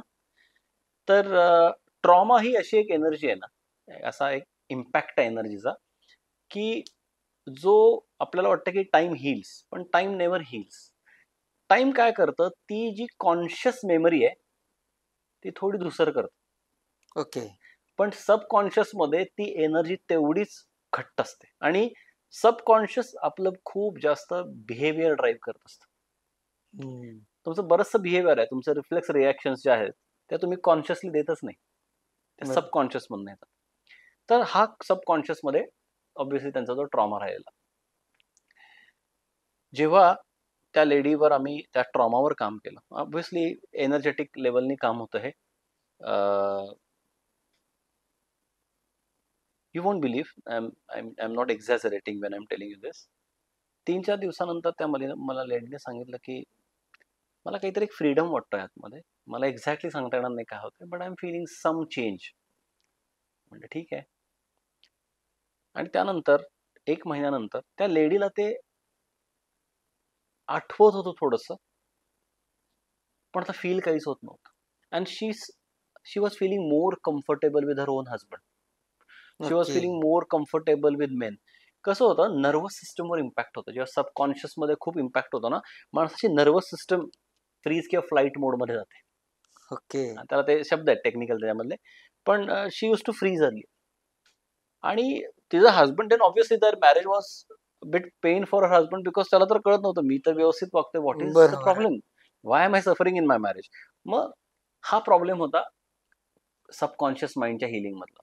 सबकॉन्शियसचं माइंड हिल झालं, दॅट लेडी फेल्ड बेटर. तुम्हाला मगाशी जे एक्झाम्पल सांगितलं मी, that was karmic healing. So त्या लेडीचा कर्मावर काम झालं, शी फाउंड फ्रीडम. तिसरा जो असतो तो म्हणजे एनर्जेटिक इम्पॅक्ट. लोकांच्या एनर्जी फील्डमध्ये होतो. तर इथे टिपिकल आपल्याला केसेस दिसतात ज्याच्यामध्ये कुणी एनर्जीज अक्वायर केलेले असतात. म्हणजे how do I tell you, ज्याला आपल्या मराठीत भूतबाधा वगैरे अशा पद्धतीचा. याला भूतबाधा नाही म्हणणार, बट इट जस्ट एनर्जी, एखादी फॉरेन एनर्जी तुमच्या एनर्जी फील्डमध्ये असते. इंट्रुडर. हा, तर तिथे त्या ह्याच्यात लोक सफर करत असतात. त्याचे सिम्पटम्स वेगळे असतात. इथे लोकांना झोपेवर डिस्टर्बन्स असतो, त्यांच्या हॅबिट्स बदलतात, आवडीनिवडी वेगळ्या होतात, लोक खूप एकटे एकटं जगायला लागतात. त्याच्यामध्ये पण वेगळा व्हरायटी ऑफ स्पेक्ट्रम आहे. हम्म. पण तो एक अंग झालं बरोबर. एनर्जेटिक लेवलला हम्म. हिलिंगचं. हम्म. बरेचदा लोकांना जे सफरिंग असतात ते वास्तू हिलिंग मध्ये जातात, ज्याच्यामध्ये वास्तूची एनर्जी खूप खराब असते. ते तर मी तुम्हाला स्वतंत्र टॉपिक मध्ये सांगेन, की म्हणजे जिथे मी फॅक्टरीज मध्ये काम केलंय, म्हणजे बरोबर. फॅक्टरी सेटअप्सवर काम केलंय, मोठे इंडस्ट्रियल युनिट्स मध्ये काम केलंय, मोठे बिल्डर्सचे काही प्रोजेक्ट्स आहेत त्याच्याबरोबर काम केले, लँड एनर्जी बरोबर. तर तो एक वेगळा टॉपिक आहे. So land also impacts. मग तिथे लँड हिलिंग आणि त्या वास्तूच्या एनर्जीवर काम करायला लागतं. अ, अ, आता ह्याच्यातला अजून एक असतो हिलिंग, जे असतं की तुमच्या मनावर कंडिशनिंग काय झालंय. हम्म. म्हणजे तुमचे ज्या पद्धतीनं पेरेंटिंग तुमचं झालेलं आहे, तुम्ही ज्या सोशल स्पिअरमध्ये वाढलेला आहात, त्या बेसिस तुमची एक पर्सनॅलिटी बनते आणि राईट. ती तुमचीच पर्सनॅलिटी तुम्हाला त्रास देते. ओके. पण तुम्ही ती बदलू शकत नाही, कारण तुम्हाला कळत नाही की ती पर्सनॅलिटी क्रिएट कुठे झाली. What is the point of creation. Right. मग तिथे पॉइंट ऑफ क्रिएशनवर तिथे जायला लागतं. ते संस्कार तिथे जोडायला लागतात. तिथे एक्झाम्पल सांगतो. एक माझे client, very influential man in Pune, very successful, हम्म. गो गेटर मेंटॅलिटी, आणि त्यामुळे एक थोडासा, आणि ते ज्या व्यवसायात आहेत, तो बिझनेस पण डिमांड करतो की that person has to be little rough and tough. Hmm. तशी त्यांची personality. So he was like so called dictator at home. Okay. लोकांना, घरातल्यांना वाटतं की डिक्टेटर आहे बाबा हा. त्यांचा मुलगा, म्हणजे दोन्ही मुलं त्यांची एकदम ओबिडियंट त्यांच्या घरात. हम्म. ओबिडियंट असे की वडिलांच्या शब्दाच्या बाहेर नाही, असं त्यांचं सगळं अपब्रिंगिंग. घरात काही कमी नाही, कुठले बरोबर. तोशीच नाही, सगळं छान. आणि आता मुलगा मोठा झाला आणि त्याला त्याच्या वडिलांच्या बिझनेसमध्ये जॉईन करायचं. ओके. आता बिझनेस जो आहे तो एकदम मटेरियलवाला बिझनेस आहे, बिल्डिंग अँड कन्स्ट्रक्शन, जिथे तुम्हाला सर्व पद्धतीच्या लोकांबरोबर डील करायला रगड लागतं. राहावं लागतं हा. एकदम. हम्म. आणि तिथे ह्या व्यक्तीला ग्रीपच येत नव्हती, त्यांच्या मुलाला मुलाला. मुलाला. अच्छा. He was constantly struggling. हम्म. आता एका बाजूला त्याला पण वाटतंय की मी हे करायला पाहिजे, एवढं सगळं आता छान आहे, तर I should further build on that. बरोबर. वडिलांची इच्छा की माझ्या मुलांनी पुढे येऊन करायला पाहिजे, बिकॉज आता मला ह्याच्यातनं बाहेर पडायचंय. पण जमतंय कुठे. स्किल सेट मध्ये प्रॉब्लेम होता का? नाही. कॉम्पिटन्सी मध्ये प्रॉब्लेम होता का? नाही. अजिबात नाही. माइंडसेट होता का? होता. स्किल होतं का? होतं. होतं. बॅकग्राऊंड ऑलरेडी मिळालंच होतं त्याला. प्रॉब्लेम होता की सगळं असून जमत नव्हतं. राईट. मग ती केस माझ्याकडे आली. हम्म. तर काय नाही, म्हणलं मला असं होतं. म्हणलं, डू यू फिअर ऑथॉरिटी. हम्म. माझ्याशी जरा जरी कोणी असं हम्म. आवाज चढून बोललं हम्म. की माझे हातपायच थरथरतात. बरोबर. बरोबर. आता हा जो माणूस आहे याचं लग्न झालं, हा जो त्यांचा त्यांचा मुलगा, मुलगा. हम्म. Grown up man, but he said मला आहे ना फक्त इन्स्ट्रक्शन घ्यायची सवय लागली. बरोबर. समहाव मी पुढे येऊन स्वतः येऊन करूच शकत नाही गोष्टी. मग आता इथे काय झालं, इथे त्याच्या चाइल्डहुड मध्ये पॉइंट ऑफ क्रिएशन होता ह्या सगळ्या सिच्युएशनचा. ओके. त्या व्यक्तीच्या चाइल्डहुड मध्ये जिथे हे फिअर क्रिएट झाली की ऑथॉरिटी आली, की जो फिअर आलाय, जो ऑथॉरिटी पुश झाली त्या मुलावर, बरोबर. ह्या माणसावर, तिथून त्याला बाहेर काढायला लागलं. आता इथे एक बेसिक फंडा काय, की जेव्हा तुम्ही लहान असता, तुम्ही ज्या कंडिशनिंग मध्ये वाढता, आणि एखादी गोष्ट त्या मुलाला काय लागतं, लहान मुलाला आई वडिलांकडनं सिक्युअर फील व्हायला लागतं. सिक्युरिटी पाहिजे. दुसरं काय लागतं, ऍक्सेप्टन्स लागतो. बरोबर. तिसरं काय लागतं, अप्रिसिएशन किंवा व्हॅलिडेशन लागतं. यार एक्झॅक्टली. छान करतोय हा, जे बरोबर काय आहे. ते. ह्याच्या आणि आईकडनं काय लागतं, आईकडनं ते एक निर्भेळ प्रेम लागतं, त्याला बरोबर. नर्चरिंग एनर्जी बोलतात. ह्याच्यातली एकतरी गोष्ट त्या चाइल्डला मिळाली नाही, की तो मुलगा मोठा होतो, ऍडल्ट होतो, पण त्याच्यातलं ते जे त्याला मिळालं नाही ना, ते तिथंच राहतं. तिथंच राहतात. आणि तो एस्पेक्ट आहे ना, तो मुलगा लॉजिकली न बघता भावनेनं बघत असतो. कारण लहान मुलं सगळ्या गोष्टी भावनेने बघतात. बरोबर. म्हणजे तो तिथे अडकून पडलेला असतो त्यांना actually. कळत नाही की अरे आई वडील माझे नोकरी पण करतात आणि विकेंडला त्यांची पॅशन पण फॉलो करतात. त्याला वाटतं मला वेळ मिळाला नाही म्हणजे माझ्यामध्ये काहीतरी प्रॉब्लेम आहे. बरोबर. माझ्या वडिलांचं माझ्याकडे लक्ष नाही म्हणजे I am not worth the attention. मग अशा बरोबर. पद्धतीने त्यांचे पर्सनॅलिटीज ग्रो होतात. त्यातली ही केस होती एक. ओके. मग जेव्हा तिथे आम्ही काम केलं, तिथं त्या मुलाची चेंजेस झाले. तर असे खूप वेगवेगळे हिलिंगचे शेड्स असतात. महत्वाचं काय असतं की आता तुम्हाला अजून एक सांगतो, ह्या हिलिंग क्षेत्रामध्ये what is not right in my opinion, hmm. and I can be wrong, but I'm just sharing my thoughts with you. Everyone is expert of their own area. Right. वास्तूचे एक्सपर्ट आहेत, psychological healing वाले psychological हे healing expert मध्ये आहेत, expert आहे. Energy वाले ते म्हणतात आम्ही एनर्जी हिलिंग आम्ही एक्सपर्ट आहे. एक्सपर्ट असणे चांगलं आहे, हम्म. पण माझ्या एक्सपर्टीजमुळे तुमचं सगळं आयुष्य बदलेल हे म्हणणं हे फेअर नाहीये. बरोबर. का तुम्हाला सांगू का, जेव्हा मी आता अनुभवानं सांगतो माझ्या हिलिंग क्षेत्रातल्या, जेव्हा एखाद्या माणसाचा प्रॉब्लेम असतो ना, तो प्रॉब्लेम फक्त एका गोष्टीमुळे क्रिएट झालेला नसतो. एक गोष्ट इम्पॉर्टंट असते त्यातली, पण त्याचा रिपल इफेक्ट आलेला असतो. राईट. म्हणजे तुमच्या सबकॉन्शियस मध्ये पण त्याचे इम्पॅक्ट गेलेले असतात, तुमच्या कॉन्शियस थिंकिंग मध्ये प्रॉब्लेम असतो, राईट. तुमच्या कार्मिक दशा महादशांमध्ये प्रॉब्लेम आलेले असतात. So you and I, everyone is a package. Right. आता मला फक्त वास्तू येतं म्हणून मी तुम्हाला म्हणणार वास्तू करून टाका, वास्तूमध्ये प्रॉब्लेम असणार ना, असू शकतो. पण that will still not give you a complete assessment. आणि म्हणून माझी खूप इच्छा आहे, बाबाजींना मी सांगतो की एक जसं पॉलिक्लिनिक असतात ना, हम्म. असे हे पॉलिक्लिनिकच्या बेसिस काही असे हिलिंग लोकांनी एकत्र यायला पाहिजे, जिथे तो माणूस प्रॉब्लेम घेऊन आत गेला, हम्म. त्याचे सर्व टेस्ट झाल्या, बरोबर. त्याचे व्हायटल म्हणजे त्याला ॲलोपॅथीनं काय करायला पाहिजे, होमिओपॅथीनं काय करायला पाहिजे, फिजिओथेरपी कुठे द्यायला पाहिजे, हे सगळं कळलं आणि त्या माणसाला होलिस्टिक क्युअर मिळाला. की बरोबर. अनफॉर्च्युनेटली जे मेडिसिन मध्ये पण होत नाही, मेडिकल फील्डमध्ये बरोबर. तिथे पण एक्सपर्ट्स आहेत सगळे. राईट. एक्सपर्ट्स असणं प्रॉब्लेम आहे का? बिलकुल नाही. बरोबर. Due respect to all the experts. पण expert shouldn't claim that my expertise is going to set you free. Change your life.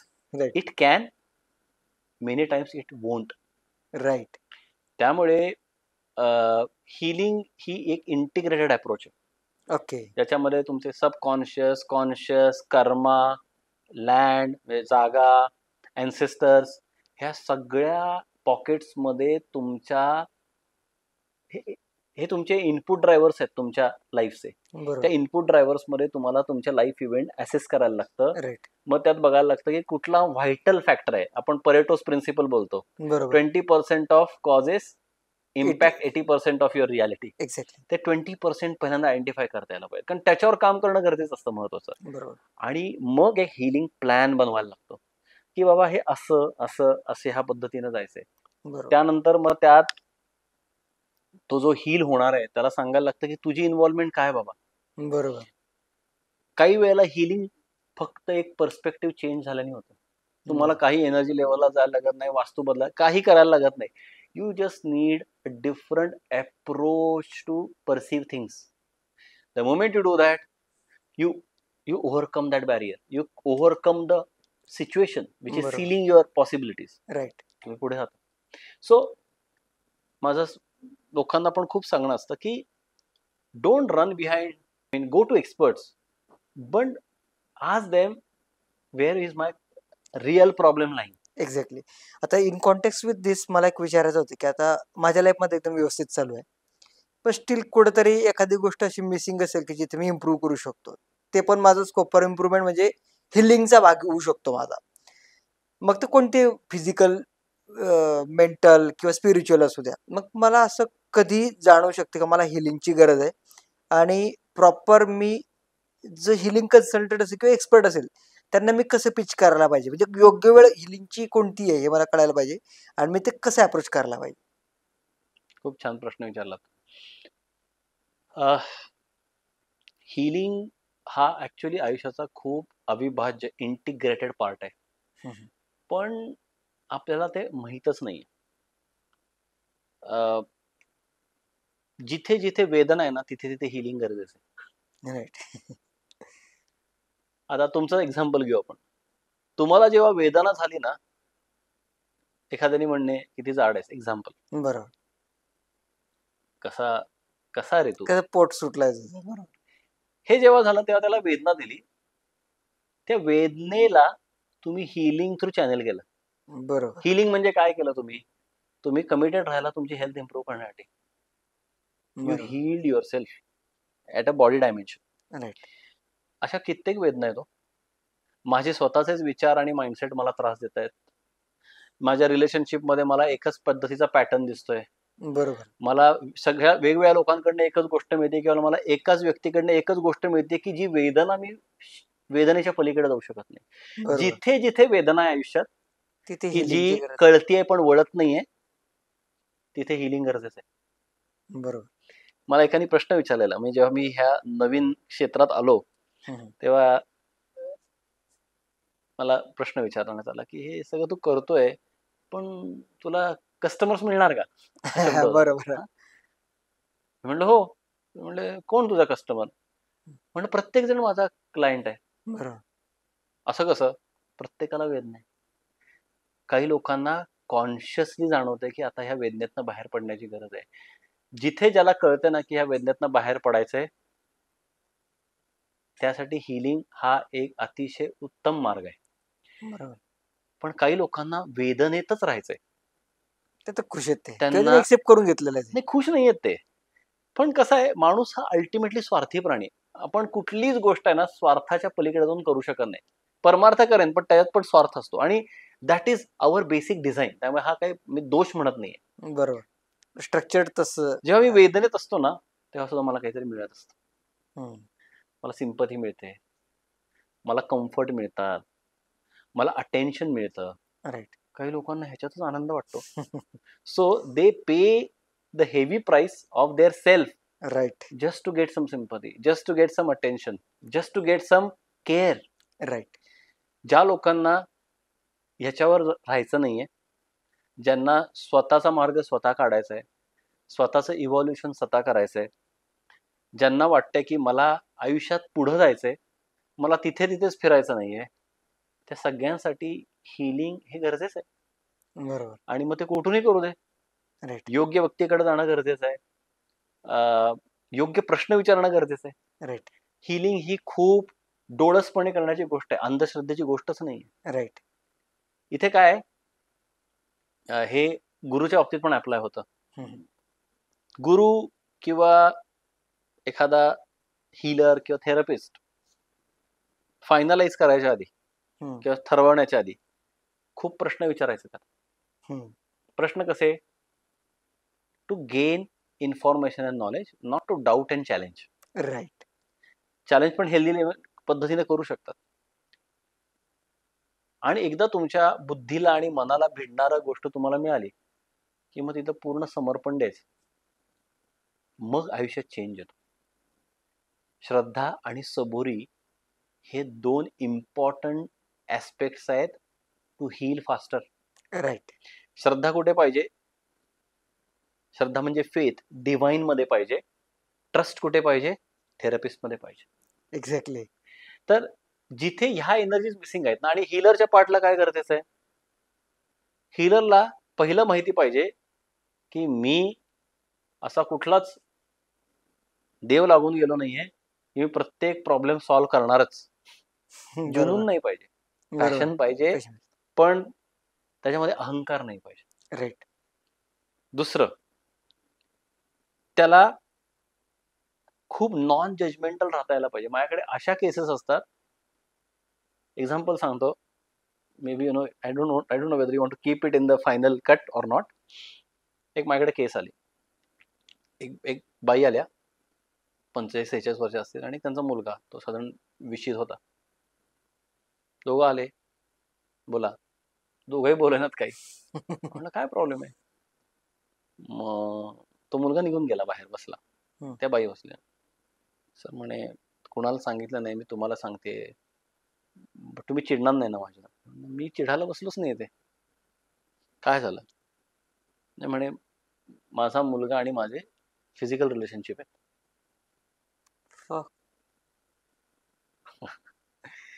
मग आम्हाला कळतं ते चुकीचं आहे, पण तरी सुद्धा आम्ही somehow we indulge. Please help us. आता मी जर का त्या बाईला जज करत बसलो किंवा त्या मुलाला जज करत बसलो, will I be able to work with them? So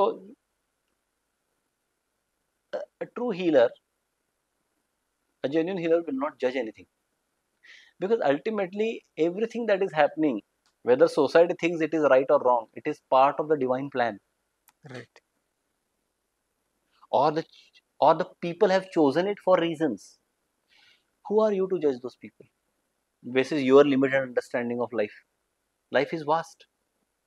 आणि जजमेंट आहेत ना, हे दर 100 किलोमीटर नंतर बदलतात. हो, साऊथ इंडियामध्ये जे टॅबू आहे ते महाराष्ट्रात नाही, आणि जे महाराष्ट्रात टॅबू आहे ते नॉर्थ इंडियामध्ये, आणि जे भारतात टॅबू आहे ते अमेरिकेत नाही आहे. So who are we to जज? राईट. सो नॉन जजमेंटल राहता यायला पाहिजे. Then you create safe space for people. Right. Then people open up. आणि बरेचदा प्रॉब्लेम आहे तो बघणे नीट, इथंच निम्म सोल्युशन येतं. बरोबर.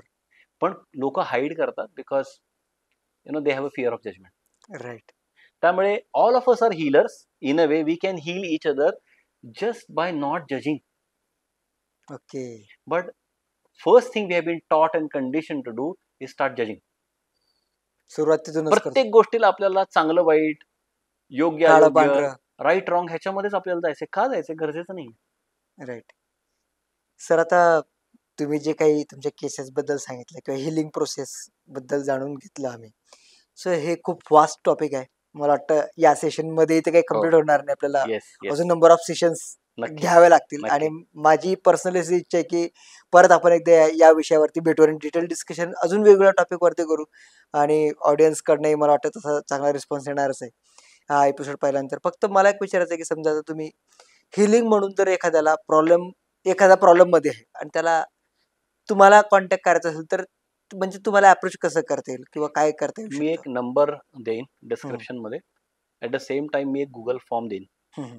तर त्याच्या थ्रू इनिशियल रिक्वेस्ट येऊ दे. माझं मला कळतंय की जेव्हा प्रॉब्लेम असतो ना, तेव्हा प्रत्येकाला गडबड झाली असते त्यातून बाहेर पडण्याची. पण trust the divine timing. Right. One more important thing. Second important thing is respect the person. Okay. Because respect that person's time, respect that person's availability. तर ह्या सगळ्या गोष्टीचा विचार करून आपण कॉन्टॅक्ट करावा. माझ्याकडनं 100% मी प्रयत्न करतो प्रत्येक कॉलला, प्रत्येक मेसेजला रिप्लाय करण्याचा. पण respect my time also. Respect your time, I will respect your pain. तर असं मिळून करता येईल. त्यामुळे माझं नम्र विनंती आहे की एक त्या नंबरवर मेसेज करा. I respect people who message me first than directly calling. Okay. तर मेसेज करा व्हॉट्सॲपवर. तो व्हॉट्सॲपवर नंबर असेल, त्याच्यावर मेसेज करा. तुमचं जे काही प्रॉब्लेम असेल ते सांगा. जर का माझ्याकडनं होणार असेल तर मी तुम्हाला सांगेन करूया, नसेल तर मी तुम्हाला सांगेन की नाही होणार माझ्याकडून. राईट. ठीक आहे. धन्यवाद सर, तुम्ही इथे आलात आणि Thank मला you. गप्पा मारताना खूप मजा आली. म्हणजे इतका वेळ आपण गप्पा मारल्या पण असं वाटतं की टाइम जस्ट असा Exactly. निघून गेला. सो मला पुन्हा एकदा तुम्हाला या पॉडकास्टवरती बघायला आवडेल. सो थँक्यू मित्रांनो. आय होप तुम्हाला एपिसोड आवडला असेल. असे चांगले चांगले एपिसोड पाहण्यासाठी आमच्या चॅनलला लाईक, शेअर आणि सबस्क्राईब करायला विसरू नका. Stay tuned for more updates.